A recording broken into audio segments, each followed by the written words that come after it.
Von Olmhorst looked up from his notebook, taking his pipe out of his mouth. "Everything finished over there?" he asked, releasing a puff of smoke. "Such as it was." She laid the notebooks and sketches on the table. Captain Jiquel started air-sealing the building from the 5th floor down, with an entrance on the 6th. He'll start putting in oxygen generators as soon as that's done. I have everything cleared up where he'll be working." Colonel Penrose looked up quickly, as though making a mental note to attend to something later. Then he returned his attention to the pilot, who was pointing out something on a map. Von Olmhorst nodded. "There wasn't much to it, at that," he agreed. "Do you know which building Tony has decided to enter next?" "The tall one with the conical thing, like a candle extinguisher on top, I think. I heard him drilling for the blasting shots over that way." "Well, I hope it turns out to be one that was occupied up to the end." The last one hadn't. It had been stripped of its contents and fittings, a piece of this and a bit of that, haphazardly, apparently, over a long period of time, until it had been almost gutted. For centuries, as it had died, this city had been consuming itself by a process of auto-cannibalism. She said something to that effect. "Yes, we always find that. Except, of course, at places like Pompeii. Have you seen any of the other Roman cities in Italy?" he asked. "Minturnae, for instance. First the inhabitants tore down this to repair that, and then, after they had vacated the city, other people came along and tore down what was left, and burned the stones for lime, or crushed them to mend roads, till there was nothing left but the foundation traces. That's where we are fortunate. This is one of the places where the Martian race perished, and there were no barbarians to come later and destroy what they had left." He puffed slowly at his pipe. "Some of these days, Martha, we are going to break into one of these buildings and find that it was one in which the last of these people died.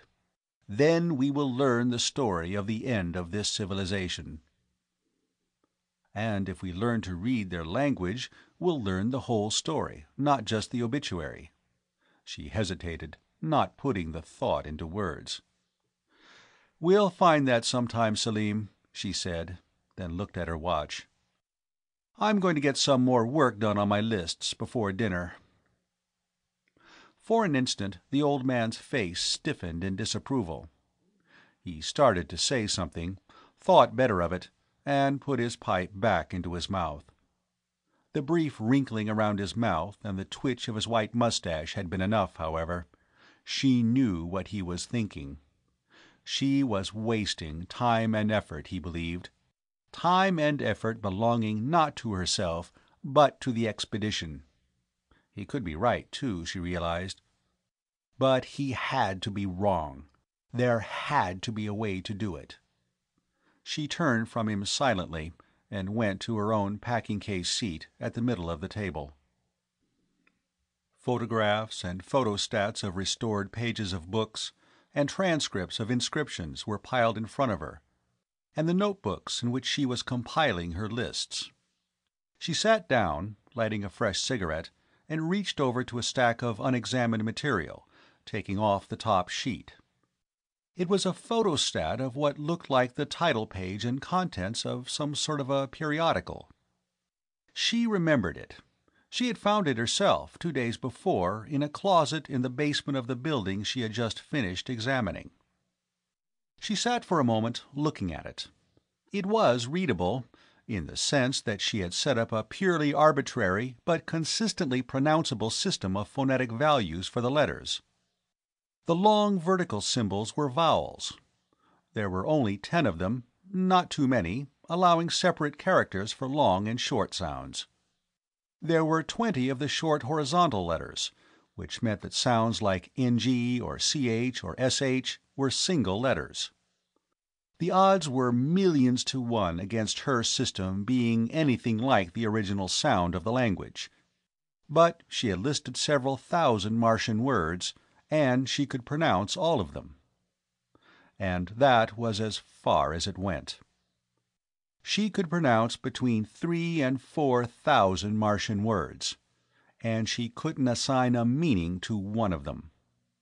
Selim von Olmhorst believed that she never would. So did Tony Latimer, and he was a great less reticent about saying so. So, she was sure, did Sachiko Koremitsu. There were times, now and then, when she began to be afraid that they were right.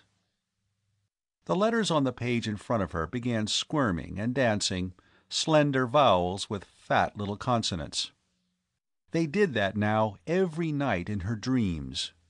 And there were other dreams, in which she read them as easily as English.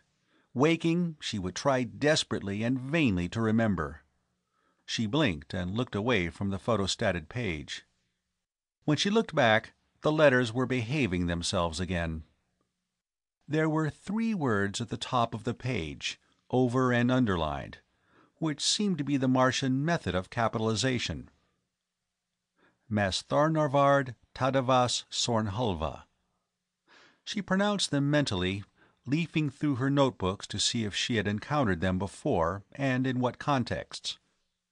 All 3 were listed. In addition, Masthar was a fairly common word, and so was Norvad, and so was Nor, but Vod was a suffix, and nothing but a suffix. Davas was a word, too, and Ta was a common prefix. Sorn and Hulva were both common words. This language, she had long ago decided, must be something like German. When the Martians had needed a new word, they had just pasted a couple of existing words together. It would probably turn out to be a grammatical horror. But they had published magazines, and one of them had been called Mastharnavard Tadavas Sornhulva. She wondered if it had been something like the Quarterly Archaeological Review, or something more on the order of Sexy Stories.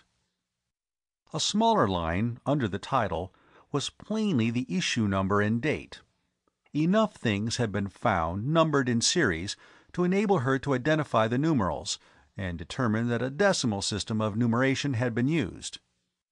This was the 1,754th issue, for Doma, 14837.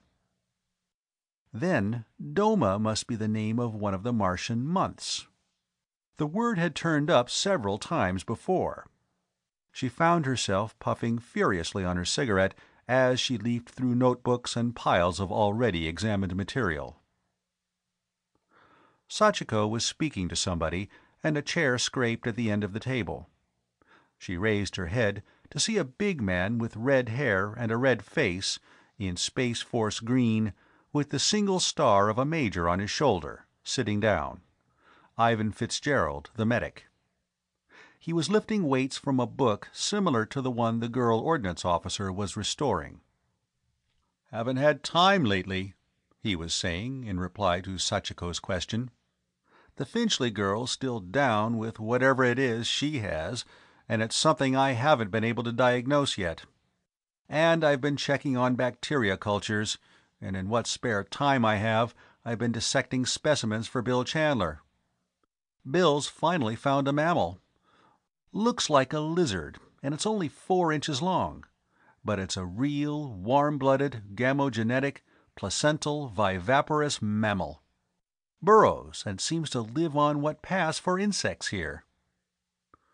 "Is there enough oxygen for anything like that?" Sachiko was asking. "Seems to be, close to the ground." Fitzgerald got the headband of his loop adjusted and pulled it down over his eyes. "He found this thing in a ravine down on the sea bottom. Ha! This page seems to be intact.